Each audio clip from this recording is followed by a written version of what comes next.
ఏం చెప్తా చెప్పు. నువ్వేది చెప్పినా ఇష్టంగా తింటానండి. దాని భార్య దోకుండా ఎన్నో జన్మలు పుణ్యం. ఇంకోసారి దాని భార్య దోకుండా ఎన్నో జన్మలు పుణ్యం. మటన్ కర్రీ రైస్ తిన్నావా? రైస్ ఎప్పుడు ఇంట్లో తింటానే కదా ఉంటాము. ఏదైనా వెరైటీగా చెప్పొచ్చు కదా. Okay. Chicken biryani, mutton biryani. సండేనే కదా బిర్యానీ తిన్నాం, ఇంకేదో వెరైటీగా చెప్పొచ్చు కదా. Okay. Egg rice, chicken rice. Okay. తెచ్చుకొని నువ్వే తిను. ఇంత పెద్ద హోటల్కి వచ్చి అవే చెప్పేదా? ఇంకేదైనా డిఫరెంట్గా చెప్పండి. Tea, coffee.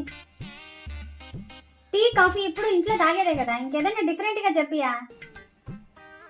నా వల్ల కాదే. ఏమన్నా ఐస్ క్రీమ్ ఏమైనా తిందావా? ఐస్ క్రీమ్ కోసం ఇంత దూరం రావాలా? ఇంకేదైనా డిఫరెంట్గా చెప్పండి. అబ్బో, నా వల్ల కాదు. నువ్వు ఏది చెప్తే తినేసిపోతా. అయిందా? బాగైందా? ప్రతిదానికి ఓవర్ ఎక్స్ప్రెషన్. 2 ప్లేట్ ఇడ్లీ.